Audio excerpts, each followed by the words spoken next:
बिस्मिल्लाहिर्रहमानिर्रहीम। आप देख रहे हैं explore right with Arshad Mehdi. Viewers, फलस्तीन में किबला अव्वल पर अटैक, नमाज और मस्जिद की बेहुरमती, नहत्ते मुसलमानों पर गोलियां और बरसते शल, खवातीन और बच्चों पर होने वाला जुल्म आलम इस्लाम की बेज़मीरी को आश्कार कर रहा है।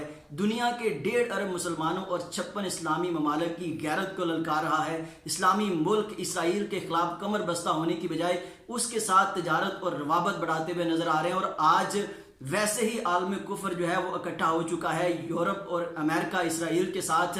जैसे जंगे यरमूक में इसी किबला अव्वल और बैतुल मुकद्दस को बचाने के लिए आलम कुफर और गैर मुस्लिम इकट्ठे हुए थे। और उस वक्त हज़रत खालिद बिन वलीद की क़यादत में 40,000 का लश्कर तैयार हुआ था, जिसने आलम कुफर के 2.5 लाख के लश्कर का मुकाबला किया था। तो आज फलस्तीन में गोलियों के साए में उठती दुआएं जो हैं वो हज़रत खालिद बिन वलीद जैसे मर्द मुजाहिद को तलाश कर रही हैं कि इस्लामी मुल्क में से, इस्लामी ममालिक में से कोई ऐसा मर्द मुजाहिद उठे जो उनकी आवाज़ सुने।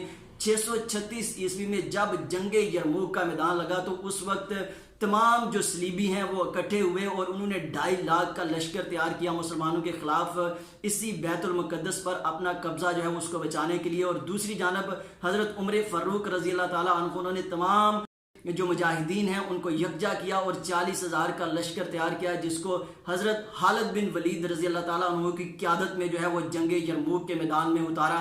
हज़रत खालिद बिन वलीद ने 40,000 के लश्कर के साथ दुश्मन के 2.5 लाख का जो लश्कर है उसको नीस्तो नाबूद कर दिया, उसको शिकस्त दोचार कर दिया। और ऐसी हिकमत अमली अपनाई कि पूरा जो आलम कुफर है वो जो है वो शिकस्त दोचार हुआ। जब जंग का मैदान लगा तो एक तरफ जो है वो 2.5 लाख का लश्कर था, गैर मुस्लिम थे, उनको तकब्बर था, गुरूर था, उनके पास ताकत थी, लश्कर लैस था असला से, और उनके जो हथियार थे कांटेदार हथियार थे, तलवारें थी, उनसे वो लेस थे। दूसरी जानब सामने हज़रत खालिद बिन वलीद का जो है वो 40,000 का लश्कर था, जिसमें 100 के करीब सहाबा इकराम भी शामिल थे। इस लश्कर ने इतनी हिकमत अमली से मुकाबला किया गैर मुस्लिमों का। हज़रत खालिद बिन वलीद ने अपना जो 40,000 का लश्कर है उसको 10 दस्तों में तकसीम किया और 5 दस्ते पहले ही एक ऐसे रास्ते पर हज़रत ज़रार रज़ी अल्लाह ताला अन्हु की क़यादत में तैनात कर दिए जो खुश्की का रास्ता था, और जहाँ से हज़रत खालिद बिन वलीद को खदशा था कि दुश्मन जब हारेगा, शिकस्त दोचार होगा तो यहाँ से भागने की कोशिश करेगा, यहाँ से फरार जो अख्तियार करने की कोशिश करेगा, क्योंकि तीनों तरफ जो दरिया था और एक खुश्की का रास्ता था जहाँ से दुश्मन भाग सकता था। तो इतना अपनी जीत पे उनको यकीन था, अपने 40,000 नौजवानों पर उनको कामल ईमान था कि किस तरह से वो इस जंग को जीत सकते हैं। जब मैदान लगा तो 6 रोज़ तक जो है वो भरपूर लड़ाई हुई, जंग हुई।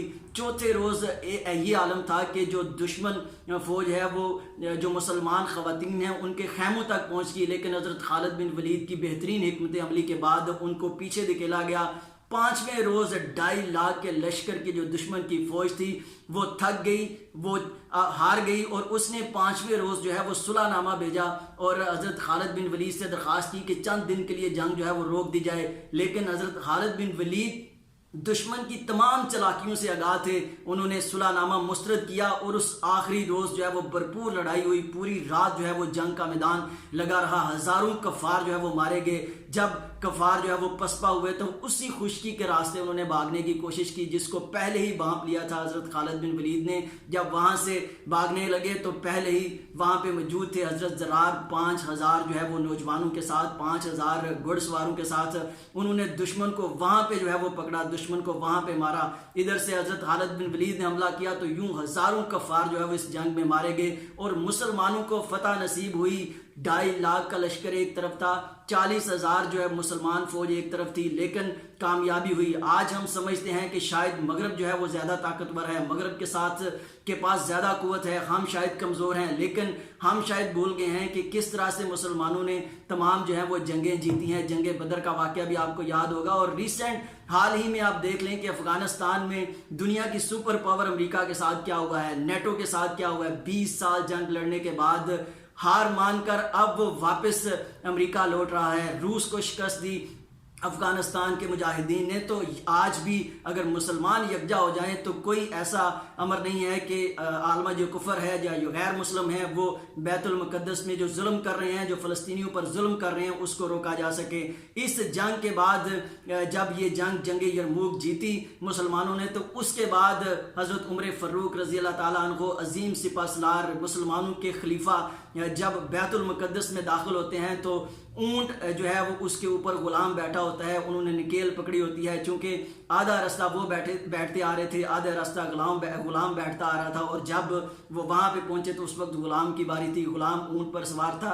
हज़रत उमर फ़ारूक ने नकेल पकड़ी हुई थी, और बहुत से ईसाइयों ने अपनी किताबों में ये वाक़या लिखा है, और उन्होंने कहा है कि वक्त का हाकिम जो है वो किस तरह से उसने नकेल पकड़ी हुई है और गुलाम जो है वो ऊंट के ऊपर सवार है। उसके बाद तमाम जो ईसाई हैं उन्होंने पूरा शहर हज़रत उमर फ़ारूक के हवाले किया, और बैतुल मुक़द्दस जो है वो मुसलमानों के पास आ गया। तो आज फिर उसी तरह से उसी जुर्रत की ज़रूरत है कि कोई खालिद बिन वलीद उठे, वो उनकी सदाएं सुने। वहाँ पे जो ख़वातीन दिन रात जो है वो जुल्म व सितम का शिकार हो रही हैं, वहाँ पे जो मुसलमानों पर जुल्म ढाया जा रहा है, वहाँ पे लोग गोलियों के साए में नमाज अदा करते हैं, गोलियों के साए में दुआएं करते हैं, और अल्लाह ताला से ये दुआएं कर रहे हैं कि कोई तो उठे, कोई तो आए जो किबला अव्वल को बचाए, जो किबला अव्वल बैतुल मुक़द्दस की हिफाजत के लिए हमारा साथ दे।